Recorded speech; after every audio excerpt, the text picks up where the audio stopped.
hukuman. Angka 19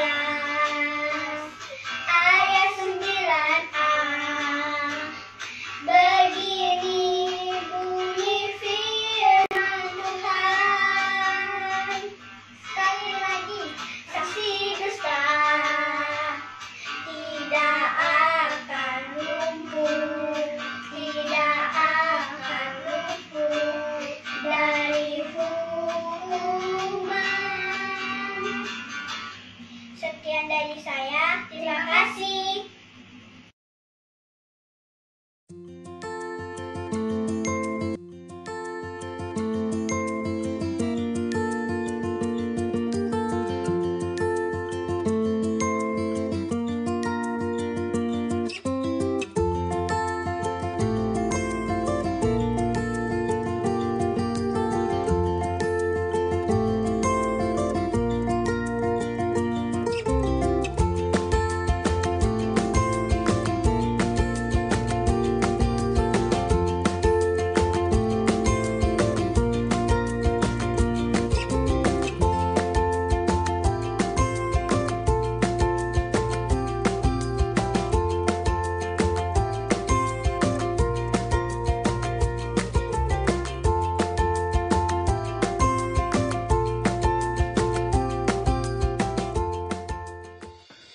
Halo, Shalom, selamat pagi. 2 hari lagi, tanggal 17 Agustus adalah Hari Kemerdekaan Republik Indonesia yang ke-76. Yes, keren ya, Indonesia sudah 76 tahun merdeka. Walaupun tanggal 17 Agustus itu adalah tanggal merah atau hari libur, kami menghimbau seluruh keluarga Jakarta City Blessing untuk tetap berada di rumah dan mengurangi mobilitas untuk pergi keluar rumah. Kenapa? Karena dengan kita berada di rumah, artinya kita mengurangi potensi terkena virus corona bagi anggota keluarga kita dan juga mendukung program pemerintah dalam menekan laju pertumbuhan penularan virus corona. Baiklah, kita akan mulai ibadah Sunday School kita pada hari Minggu ini. Kakak mau mengundang adik-adik untuk semua boleh bangkit berdiri. Kita mau menyanyikan satu buah lagu pujian yang pastinya adik-adik sudah tahu. Na na na na na na na na na na na na na na na na. Haleluya, ku memuji-Mu Tuhan, karena kasih-Mu tak berkesudahan. Biar yang bernafas memuji Sang Raja, di atas gunung dan di dalam samudra. Angkat padamu, mensyukuri rahmat yang Kau beri. Kakiku melompat bagimu, sebab rahmat-Mu baru setiap pagi. Bersyukurlah kepada Tuhan, sebab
kemuliaan-Mu.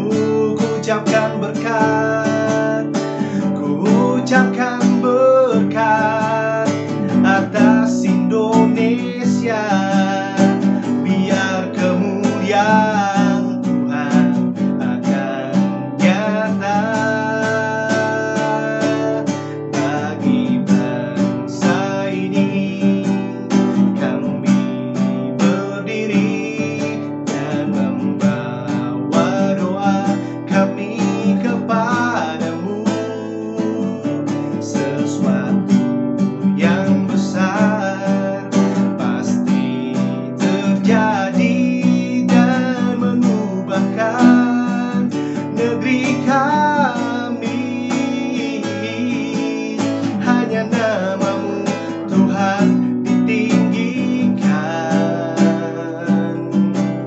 Hanya nama-Mu Tuhan ditinggikan. Hanya nama-Mu Tuhan.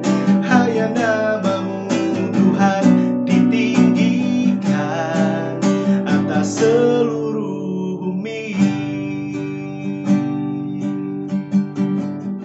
Terima kasih Tuhan. Haleluya. Terima kasih Tuhan jika Engkau tempatkan kami sebagai anak-anak-Mu di bangsa kami di Indonesia ini ya Bapa, dengan segala macam keragaman budaya, suku, bahasa. Kami percaya kami mau senantiasa Engkau pakai menjadi berkat di tengah-tengah bangsa Indonesia ini ya Bapa. Dan jika sebentar kami akan melanjutkan mendengarkan firman Tuhan dan melakukan aktivitas di dalam ibadah Sunday School pada hari ini, Bapak, kami percaya seluruh rangkaian aktivitas dari awal sampai dengan akhirnya ada pengurapan Tuhan, ada penyertaan Tuhan di dalam kehidupan kami secara pribadi ya Bapak. Terima kasih Tuhan, kami serahkan waktu-waktu ke depan ke dalam tangan-Mu. Hanya di dalam nama Tuhan Yesus Kristus kami berdoa dan mengucap syukur. Haleluya, amin. Silakan Kak Elsie. Terima kasih Kak Adrian yang sudah memimpin kita di dalam memuji dan menyembah Tuhan. Nah adik-adik, apakah sudah siap untuk mendengarkan firman Tuhan hari ini? Sebelum kakak mulai bercerita, kakak mau mengingatkan dulu tentang firman Tuhan minggu lalu, yaitu tentang dosa Akan. Di mana si Akan ini dia tidak taat dan juga tidak jujur. Dia mengambil barang-barang yang seharusnya dikhususkan untuk Tuhan. Adik-adik ingat ya, kita harus selalu menjadi anak-anak yang taat pada firman Tuhan dan ketetapan Tuhan, dan juga kita harus menjadi anak-anak yang jujur dan mempunyai integritas. Nah, firman Tuhan hari ini kita akan sama-sama belajar tentang kisah seorang perempuan yang bernama Rahab. Adik-adik duduk yang rapi, yang manis, dan juga mari kita arahkan pikiran kita dan hati kita untuk mendengarkan firman Tuhan. Yuk kita dengarkan sama-sama.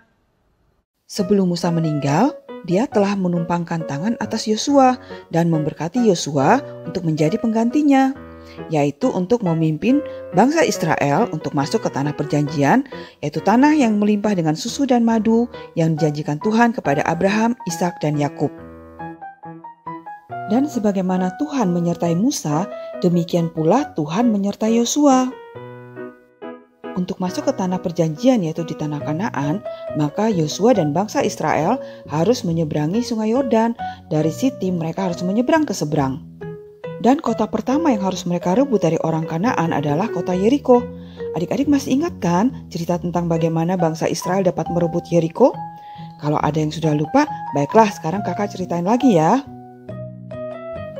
Setelah bangsa Israel tiba di tepi sungai Yordan, yaitu di kota Sitim, mereka bersiap-siap untuk berperang melawan bangsa Kanaan untuk merebut kembali tanah perjanjian yang Allah berikan kepada leluhur mereka, yaitu kepada Abraham, Ishak, dan Yakub. Yosua meminta bangsa Israel untuk bersiap-siap karena dalam 3 hari mereka akan menyeberang sungai Yordan dan pergi menduduki negeri yang diberikan Tuhan kepada mereka. Sebelum seluruh bangsa Israel menyeberang sungai Yordan, Yosua memilih 2 orang yang cakap di antara bangsa Israel untuk pergi mengintai kota Yeriko. Mereka ini tugasnya adalah untuk melihat seperti apa sih kota Yeriko itu dan bagaimana penduduk di sana. Tujuannya adalah supaya bangsa Israel bisa menyusun strategi bagaimana mereka dapat merebut kota Yeriko itu. Ketika kedua utusan Yosua itu tiba di kota Yeriko, mereka bertemu dengan seorang perempuan penduduk Yeriko yang bernama Rahab, dan mereka menginap di penginapan milik Rahab itu. Rahab ini bukan orang Israel adik-adik. Rahab ini adalah perempuan Yeriko, orang berdosa yang belum mengenal Tuhan. Tapi rupanya Raja Yeriko mendengar kabar bahwa ada penyusup orang Israel yang telah memasuki kotanya. Jadi dia menyuruh tentaranya untuk pergi mencari dan menangkap penyusup, yaitu pengintai dari Israel itu. Wah, rupanya Rahab mendengar kabar tentang perintah itu dan dia hendak menolong kedua orang Israel itu. Dia menyembunyikan mereka di atap rumahnya dan menutupi mereka dengan jerami supaya para tentara itu tidak bisa menemukan mereka. Dia berkata kepada tentara itu bahwa tadi memang ada 2 orang Israel yang datang ke sini, namun sekarang mereka sudah pergi. Setelah para tentara itu pergi, Rahab menemui kedua pengintai Israel itu dan dia berkata kepada mereka, "Aku tahu bahwa Tuhan telah memberikan negeri ini kepada kamu dan bahwa kami dan segala penduduk negeri ini takut dan gemetar menghadapi kamu. Sebab kami mendengar bahwa Tuhan telah mengeringkan air laut Teberau di depan kamu ketika kamu berjalan keluar dari Mesir. Dan juga kamu telah menumpas 2 raja orang Amori di seberang sungai Yordan itu. Ketika kami mendengar itu, tawarlah hati kami dan jatuhlah semangat setiap orang menghadapi kamu. Sebab Tuhan Allahmu ialah Allah di langit di atas dan di bumi di bawah. Jadi sekarang bersumpahlah kiranya demi Tuhan bahwa karena aku telah berlaku ramah terhadap kamu, kamu juga akan berlaku ramah terhadap kaum keluargaku. Dan berikanlah kepadaku suatu tanda yang dapat dipercaya, bahwa kamu akan membiarkan hidup ayah dan ibuku, saudara-saudaraku yang laki-laki dan yang perempuan, dan semua orang-orang mereka, dan bahwa kamu akan menyelamatkan nyawa kami dari maut." Wah, Rahab, perempuan berdosa dari Yeriko itu, telah membuat pengakuan imannya adik-adik. Dia menyatakan bahwa Allah bangsa Israel adalah Allah di langit dan di bumi. Artinya, dia mengakui bahwa Allah itu di atas segala sesuatu. Lalu kedua orang pengintai Israel itu berjanji kepada Rahab. Kemudian Rahab menolong mereka untuk pergi dari Yeriko dengan menggunakan seutas tali. Kemudian kedua orang itu mengatakan kepada Rahab agar mengikatkan tali dari benang kirmisi itu pada jendela rumahnya, sehingga nanti bila mereka datang untuk merebut Yeriko, mereka akan membiarkan semua keluarga Rahab yang tinggal di dalam rumahnya itu agar tetap hidup. Maka Rahab melakukan seperti apa yang dikatakan oleh kedua orang itu. Kedua pengintai Israel itu kemudian tiba di perkemahan mereka dan mereka memberikan kabar baik kepada Yosua bahwa sesungguhnya Tuhan telah menyerahkan seluruh negeri itu kepada mereka dan bahwa seluruh penduduk Yeriko takut dan gentar terhadap orang Israel. Kemudian di hari ketiga bangsa Israel bersiap untuk menyeberangi sungai Yordan. Bagaimana ya caranya mereka menyeberangi sungai Yordan itu? Rupanya ketika para imam yang membawa tabut Allah melangkahkan kakinya ke atas sungai Yordan, tiba-tiba air sungai itu berhenti mengalir adik-adik. Sungai itu menjadi kering di tengah-tengah sehingga bangsa Israel semuanya dapat berjalan melewati dasar sungai yang kering itu. Wow, sekali lagi Tuhan melakukan mujizat di hadapan bangsa Israel. Sama seperti sebelumnya ketika Tuhan juga membelah laut Teberau alias Laut Merah ketika bangsa Israel keluar dari Mesir. Kemudian setelah bangsa Israel sudah tiba di dekat Yeriko, Yosua memberitahukan kepada bangsanya apa yang Tuhan ingin mereka lakukan untuk menduduki dan merebut kota Yeriko itu. Selama 6 hari, mereka harus berjalan mengelilingi tembok kota Yeriko sebanyak 1 kali tiap harinya. Para prajurit yang bersenjata berjalan paling depan, kemudian diikuti oleh 7 orang imam yang meniupkan sangkakala dari tanduk domba, dan diikuti juga oleh para imam yang memikul tabut Allah. Orang Israel diminta agar tidak bersuara sedikit pun, hanya suara sangkakala yang terdengar selama 6 hari itu. Kemudian pada hari ke-7, bangsa Israel harus mengelilingi tembok kota Yeriko sebanyak 7 kali. Dan ketika para imam meniupkan sangkakala dengan suara yang panjang sekali, maka seluruh bangsa Israel diminta untuk bersorak dengan suara yang nyaring sekali. Dan apa yang terjadi adik-adik? Tuhan membuat tembok kota Yeriko itu runtuh dengan sendirinya. Yang berdiri hanyalah bagian rumah Rahab saja. Bangsa Israel kemudian menolong Rahab beserta dengan seluruh keluarganya yang tinggal bersama-sama dengan dia di dalam rumahnya itu. Di sini kita melihat bahwa Yosua dan kedua pengintai yang berjanji kepada Rahab itu menepati janji mereka kepadanya. Mereka melakukan apa yang mereka katakan kepada Rahab.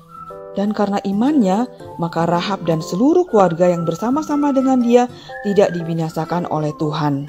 Adik-adik tahu nggak? Saat itu Rahab sama sekali tidak mengira bahwa suatu saat nanti keturunannya akan menjadi seorang raja yang luar biasa di Israel. Ya, benar sekali, yaitu Raja Daud. Dan salah satu keturunan Raja Daud adalah Yusuf yang menjadi suami dari Maria, ibunya Tuhan Yesus. Tentang hal ini, adik-adik bisa membacanya di Injil Matius pasal 1, yaitu tentang silsilah Tuhan Yesus Kristus. Di situ adik-adik bisa menemukan bahwa Rahab akhirnya menikah dengan seorang Israel yang bernama Salmon. Kemudian mereka mempunyai anak yang bernama Boas. Boas ini kemudian menikah dengan Ruth dan mempunyai anak yang bernama Obed. Obed kemudian mempunyai anak yang bernama Isai, dan Isai ini adalah ayah dari Raja Daud. Dan di kitab Ibrani pasal 11 ayat 31 dikatakan bahwa karena iman maka Rahab tidak turut binasa bersama-sama dengan orang-orang durhaka, karena ia telah menyambut pengintai-pengintai itu dengan baik. Nama Rahab tercatat di Alkitab sebagai seorang perempuan yang beriman kepada Tuhan. Karena imannya kepada Tuhan, maka Rahab dan keluarganya diselamatkan. Rahab yang tadinya adalah orang berdosa, namun dia diselamatkan oleh Allah karena dia percaya kepada Allah. Demikian juga kita adik-adik, bila kita percaya kepada Tuhan, apapun latar belakang masa lalu kita, Tuhan akan menyelamatkan kita. Adik-adik, di Roma 10 ayat 9-10 firman Tuhan mengatakan bahwa sebab jika kamu mengaku dengan mulutmu bahwa Yesus adalah Tuhan dan percaya dalam hatimu bahwa Allah telah membangkitkan dia dari antara orang mati, maka kamu akan diselamatkan. Karena dengan hati orang percaya dan dibenarkan, dan dengan mulut orang mengaku dan diselamatkan. Demikianlah cerita firman Tuhan untuk hari ini adik-adik. Mari kita belajar untuk memiliki iman seperti Rahab, di mana kita percaya kepada Tuhan sebagai Allah di atas segala-galanya dan percaya juga kepada Tuhan Yesus yang telah diutus oleh Allah Bapa untuk menyelamatkan kita dari dosa-dosa kita. Dan kita juga bisa belajar dari dua pengintai yang dikirimkan oleh Yosua itu bahwa kita harus menepati setiap perkataan dan janji yang telah kita ucapkan. Demikianlah firman Tuhan hari ini tentang kisah seorang perempuan yang bernama Rahab. Nah adik-adik, sebentar lagi kita akan sama-sama melakukan aktivitas bersama dengan Kak Ater. Namun sebelumnya, kakak mau mengajak kita untuk sama-sama berdoa dulu. Yuk kita lipat tangan, tutup mata, mari kita berdoa. Tuhan, Allah Bapa kami yang baik, kami mengucap syukur kepadamu ya Tuhan atas kasih dan pemeliharaanmu yang sempurna dalam hidup kami. Kami juga berterima kasih buat firman-Mu yang sudah boleh kami dengar pada hari ini. Tuhan, kiranya Engkau mengajarkan kami terus untuk selalu percaya kepadamu sebagai satu-satunya Tuhan dan Allah kami yang hidup, dan biar kami juga bertumbuh di dalam iman kepadamu saja ya Tuhan. Pimpin kami semua ya Tuhan, agar setiap kami boleh memenuhi panggilan-Mu yang kudus dalam hidup kami. Serta juga adik-adik semua, agar bisa bertumbuh di dalam pengenalan yang benar akan Engkau, dan mereka juga boleh menjadi duta-duta kerajaan-Mu.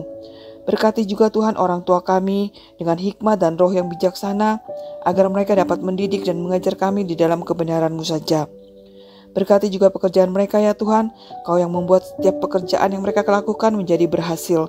Dan kiranya Engkau membuka tingkap-tingkap langit dan curahkan berkat-Mu atas kami semua. Berkati juga adik-adik dengan kepandaian dan ketekunan dalam belajar, sehingga mereka boleh menjadi anak-anak yang bersinar terang, memancarkan kemuliaan Allah. Tuhan, kami juga mau berdoa bagi teman-teman kami ataupun keluarga kami yang mungkin saat ini kurang sehat. Kiranya Engkau melawat dan menyembuhkan mereka dari setiap sakit penyakitnya Tuhan. Berikan juga kami semua tubuh yang sehat, sukacita yang melimpah, serta kekuatan untuk menjalani hari-hari kami. Kami juga mau berdoa bagi bangsa dan negara kami saat ini ya Tuhan. Kiranya Engkau menunjukkan belas kasihan-Mu atas bangsa Indonesia. Bawa kami keluar dari badai pandemi ini ya Tuhan. Dan kami juga mohon pengampunan-Mu atas bangsa kami. Biar bangsa kami boleh bertobat dari jalan-jalan yang salah. Dan biar kami semua Tuhan boleh menyembah kepada-Mu saja ya Tuhan. Tuhan, berkatilah juga kami dan lindungi kami, sinari kami dengan wajah-Mu dan berikan kami kasih karunia-Mu ya Tuhan. Dan kiranya damai sejahtera-Mu yang melampaui segala akal boleh memelihara hati dan pikiran kami di dalam Kristus Yesus. Hanya di dalam nama Tuhan kami Yesus Kristus kami berdoa dan mengucap syukur. Haleluya, amin. Halo adik-adik, selamat hari Minggu. Sebelum kita memulai aktivitas kita minggu ini, kakak mau berterima kasih pada adik-adik yang dengan setia mengirimkan foto-foto kegiatan sekolah minggu dan juga video ayat hafalan setiap minggunya ya. Aktivitas kita minggu ini, kita akan membuat jendela rumah Rahab seperti firman Tuhan yang sudah tadi dibagikan oleh Kak Elsie. Bentuknya seperti ini. Tara! Ikuti langkah-langkahnya ya. Untuk membuat jendela, kita ambil beberapa stik es krim, kemudian kita bentuk menjadi bentuk persegi 4 seperti ini.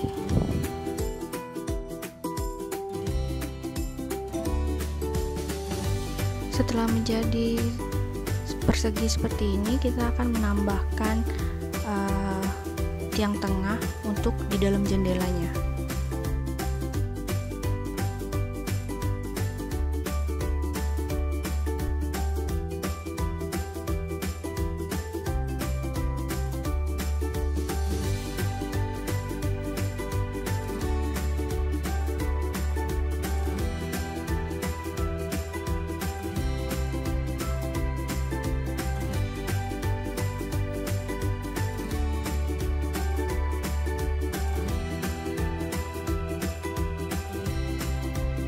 Setelah selesai, kita akan tambahkan satu tiang tengah lagi di dalam jendelanya sehingga akan membentuk tanda plus di tengah-tengah persegi yang tadi kita buat.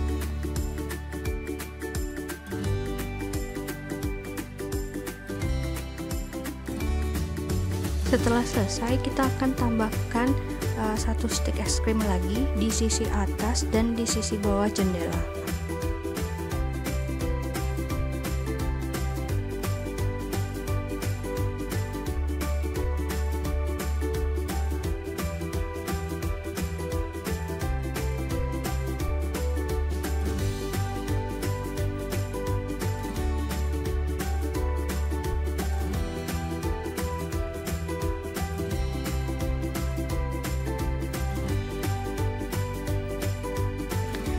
Setelah selesai, kita akan lanjutkan untuk membuat daun jendelanya. Kita ambil 2 stik es krim, kita sejajarkan seperti ini. Kemudian di sini kakak pakai stik es krim dengan warna yang berbeda ya, untuk variasi aja ya. Tapi kalau adik-adik tidak punya nggak apa-apa, pakai stik es krim yang warna biasa juga nggak apa-apa. Nah di sini kakak bagi 2 stik es krimnya sama rata. Untuk nantinya kita tempelkan pada 2 stik es krim yang tadi sudah kita siapkan. Di sini kakak ukur pakai penggaris ya supaya sama rata. Kemudian kita potong pakai gunting seperti ini. Apabila adik-adik kesulitan untuk memotongnya, bisa minta tolong mama atau papanya ya. Nah di sini kita udah sedia nih, udah ada 2 stik es krim yang sama rata. Kemudian kita juga masih memerlukan beberapa stik es krim lagi untuk nanti kita susun di daun jendelanya.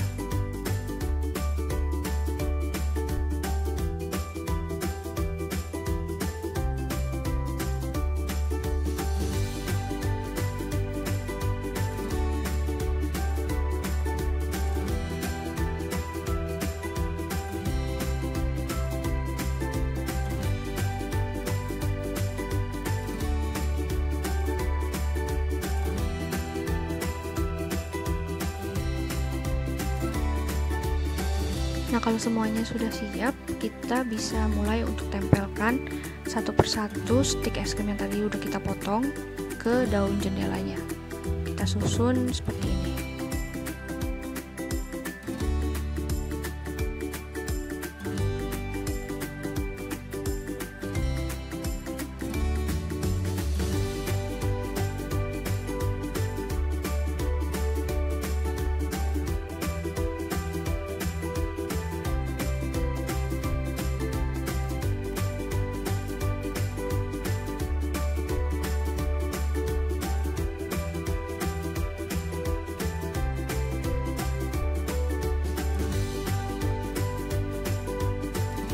Karena daun jendela ada 2, kita buat jadi 2.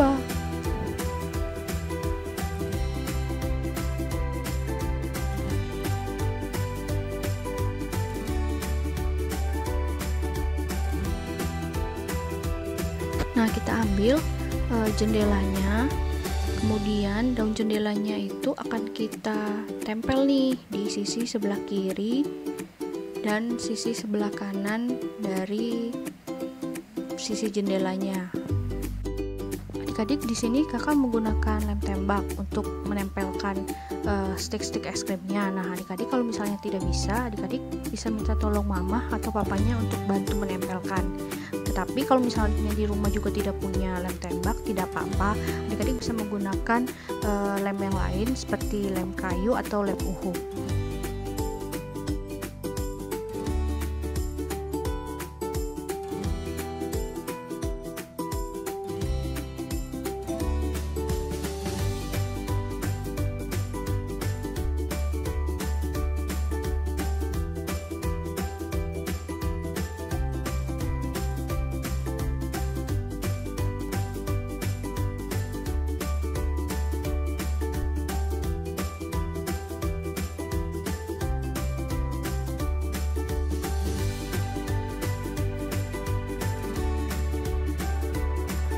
Setelah kedua daun jendelanya ditempel, kita ambil pita merah yang sudah kita siapkan sebelumnya. Nah, kita ikatkan di jendela yang sudah tadi kita buat.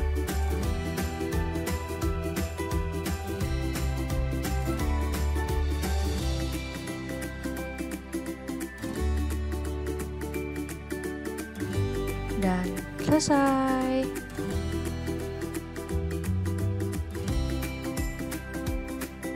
Nah, itu dia langkah-langkahnya. Nah, kalau sudah selesai, adik-adik bisa minta tolong mama atau papanya untuk fotokan aktivitasnya dan kirimkan ke kakak-kakak sekolah minggu, atau bisa juga di tag ke IG gereja kita di sini.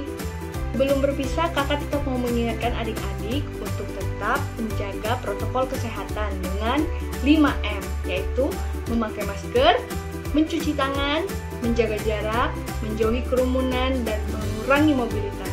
Sekian aktivitas kita untuk minggu ini. Sampai jumpa di aktivitas sekolah minggu depan. Dadah!